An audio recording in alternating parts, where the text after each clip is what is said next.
Two women will spend decades in prison after they admitted to their role in a high school love triangle gone horribly wrong. Attorney Matt Hinson joins us to talk about the disturbing details the investigation uncovered and the final aspects of the case that still need to be resolved. Welcome to Sidebar, presented by Law&Crime. I'm Gillespie, filling in today for Jesse Weber. Two young women, ages 19 and 20, pled guilty to charges of second-degree murder, tampering with evidence, and conspiracy to commit murder in a Florida courtroom.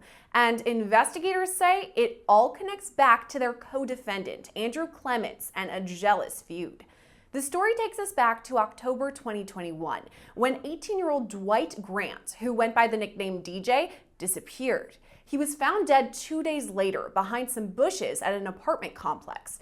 DJ had a knife wound in his neck and a sword, yes, you heard that right, sword wound in his chest. Detectives found surveillance video and text messages that incriminated three of DJ's classmates at Miramar High School: Christie Parisien, Jaslyn Smith, and Clements III. We checked out the Truth Finder results for all three suspects and found their criminal records. You just searched using info like name, age, and location. For example, prior to his arrest in 2021, Clements just had traffic citations. But now the search shows his charges for first-degree murder, conspiracy, and tampering with evidence. We actually use Truth Finder a lot in our research for Sidebar. It's one of the largest public records search services in the US. Truth Finder can also pull up registered sex offenders in your area, which is super helpful just for peace of mind.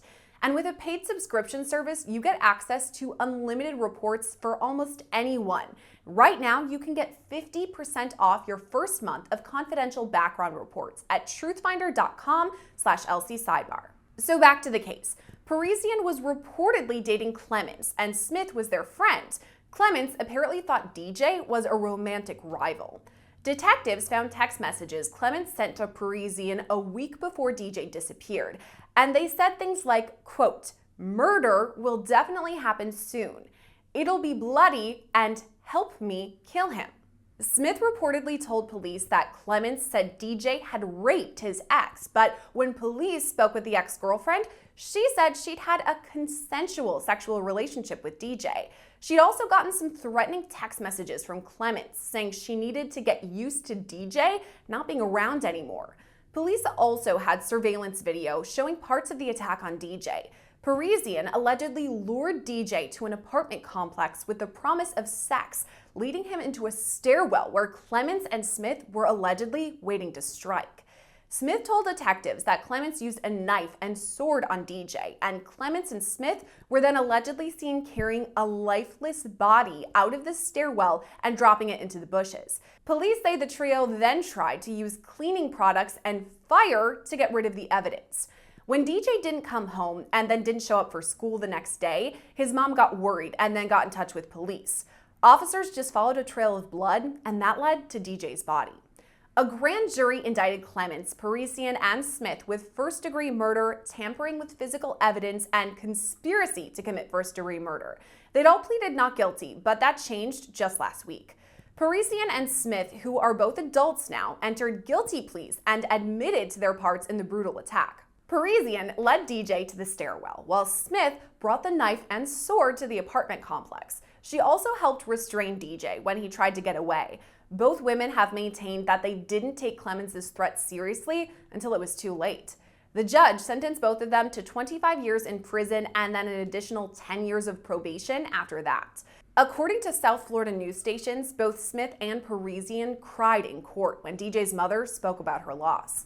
The women are now expected to testify against Clements, who has maintained his plea of not guilty. And while his trial gets underway in January, it seems Clements will be representing himself in a handwritten motion to dismiss one of his counts. Andre Dexter Clements III names himself as pro se.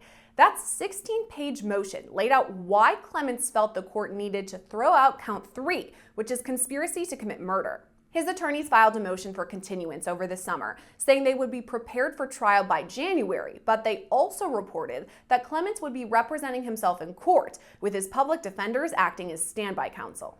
Okay, we've got a lot going on here, from a teenage love triangle gone wrong to accomplices now turned state witnesses and a defendant planning to represent himself. So, to begin to make sense of all this, we've got to turn to attorney Matt Hinson. Matt, thank you so much for joining us today. Absolutely. I appreciate you having us back. And one of the reasons we wanted to speak with you specifically today, Matt, is your history and advocacy for the victim. That's something we don't want to lose in this story.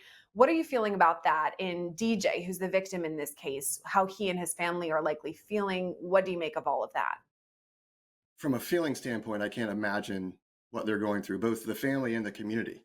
I'm sure that everyone is shocked, and they should be. If they're not shocked, we have a problem in society. But and as well as saddened, and one of the things I think we don't focus on enough in the media is we're not focusing on the victim in terms of the life they led and the legacy they're going to leave behind. I think we focus a lot on the crime because that is what we cover in the media. But I think that it's important not to forget the person that was lost and who they were as a person, not just how they died. In this case, we want to make sure to continue to bring his memory and talk about him, which is one of the reasons why we're talking about this case. But unfortunately, we do have to kind of dig in to the deeper side of things too. And one of the reasons that we're talking about the story at all today is because this is a love triangle, allegedly, Mhm. that went wrong. And this is something we talk about here kind of a lot on Law and Crime, whether it's two guys versus one girl or two girls fighting over one guy, whatever that may be. But here's an added layer to this. In this case, they were teenagers at the time in high school. So right away, I'm thinking, okay, their frontal lobe isn't quite completely developed because they're still kids. Then they're fighting in this love triangle. I guess, what are your initial thoughts about all that? Unfortunately, we're seeing a lot more of this in the media, but I think we're seeing it more in society of teen on teen type of violence, and whether that's related to other issues of video games or media or just a lack of general empathy for human life in that particular generation. That's for sociologists and psychologists to determine. But there's certainly an increase in it, and it's very scary. As a parent, it's scary, and as a member of society, it's scary. I think it's something we have to pay attention to. There's kind of a lot going on in this case because we have three defendants, two who recently took a plea deal, and then a third. So let's start with the first two. There's some evidence against them that I would like to talk about. To start, is incriminating texts. And this isn't to say that other defendants don't have these. I know that we've covered adults who have sent incriminating texts or incriminating Google searches, but these are teenagers. So I'm wondering if that may correlate. And I just wanted to read some of the texts that they allegedly wrote. Quote, "Murder will definitely happen soon." A different text, quote, "It'll be bloody." And then a third text, quote, "Help me kill him." So we know these two girls, now women, ended up taking a plea deal, but could these incriminating texts have been really bad for them had they not? I mean, we do see this situation where there are text messages and there are uh, very much damaging evidence against defendants, and that's the job of their attorney is to let them know just how bad that evidence is against them. And so, in situations like this, it appears that the two young females that pled, they probably got legal advice telling them the evidence is bad against them. And so, unfortunately, we're seeing a lot of this though in teenage crimes, whether it's text messages, Facebook, Snapchat. We're seeing a lot of times where teenagers, to your point earlier, their frontal lobe's not developed yet. They're not thinking about the situation and whether or not they could get away with it. They just don't quite grasp that concept. And I think that's one of the reasons why we see so many prosecutions and plea deals in teenage cases as well. Do you think it's possible that these kids, because at the time of the crime, they were children under age 18, that they just weren't thinking that this would be investigated or that they would be caught? Because to what you were talking about before, we've covered many stories where there are videos or photos that are on Snapchat that these kids are often thinking, oh, it'll just delete, on Snapchat, it goes away, or nobody's going to be able to read my texts. I mean, do you think that's why they're being so blatant in this? Well, and as adults, we probably all remember being teenagers and just thinking, that won't happen to me. I'll be able to get away with it. And I do think there's an aspect of that of where the understanding of consequences and the understanding of evidence just doesn't compute with teenagers, and they think that they're going to be able to get away with it. And normally they're wrong. They don't get away with it. So we've got those incriminating texts that are pretty blatant, kind of in black and white. I mean, they even say murder. But putting those aside, let's say that the defense somehow comes up with an argument. We can't prove who wrote them. We can't prove who read them, all of that. Let's say that it's really strong. There's Mm. also eyewitness testimony that puts the defendants at the scene carrying a body right by the murder scene. I mean, I know eyewitness testimony isn't 100% all of the time, but that's pretty big evidence against them, right? I would agree. As a former police officer, as well as now attorney, I would certainly feel pretty good about my case when you have eyewitness testimony on top of kind of circumstantial evidence with the text messages. It feels like a strong case just from what we know in the public, much less what the prosecutors know that's not public. So these two girls, now women, I keep saying girls because they were girls at the time of the crime, but they have since turned over age 18. So now women, these two women took a plea deal. We talked about the mountain of evidence against them. Do you think that was the right move for them to take this deal? Without knowing all the evidence against them, it's hard to say whether that was the right move for them. I can tell you that the specific plea deal, to my understanding, was 25 years. And in Florida, the way the law works is if you were charged with a capital murder or a murder charge and you're under the age of 18 at the time of that, you're going to get an automatic review at 25 years to determine whether or not you should stay in jail for a longer period of time. So I imagine that was something that was worked out with the prosecutor's office, where the prosecutor may have been anticipating they would get out at 25 years. So they went ahead and just went forward with that, with that process of saying, okay, let's just get 25. And there probably was some type of deal. I would imagine they may be testifying against the defendant that's going to be going to trial soon. That moves right into my next point because these two women now have been convicted of the crime. They're going to be serving their 25-year sentence and then 10 years probation after that. But they aren't out of the limelight for long because the other defendant in the case did not take a plea deal. He's pleaded not guilty and he plans to go to trial early next year. Now, these two women who we already talked about, they had this boatload of evidence against them, and now they're going to be witnesses against this other defendant. I mean, is that pretty stark for the prosecution to bring forward this? They can talk about what led up to the murder, what happened during, what happened after. What are you thinking? It's certainly helpful for the prosecution. There's no doubt about that. You have this evidence and you have witnesses that were a part of the crime that are now going to be testifying against the sole defendant that did not plea out and wants to go to trial. My understanding, I believe, on top of that is this defendant, who's now an adult, is wanting to represent himself. And I'm sure the court's going to have some special circumstances they're going to have to deal with by having a standby attorney for this defendant, especially given his age. But I would expect the prosecution's feeling pretty good about their case right now. Yeah, as you mentioned, this defendant will be representing himself pro se. So he does have kind of standby defense attorneys there kind of overseeing it, at least it sounds like, but he will be representing himself. And I mean, I just really have to question this because let's say that he is a veteran attorney, that he's practiced for many years, he's gone to trial multiple times.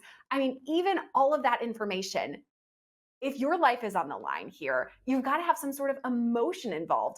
Plus, this kid is young, and by all accounts, I don't believe that he is a practicing attorney. So, what's that going to look like when it comes time for trial? Well, the way the court system works is even if you represent yourself, the court still has to treat you as though you have the same knowledge as the other attorney. So in my opinion, it's a big mistake, especially when your life is on the line.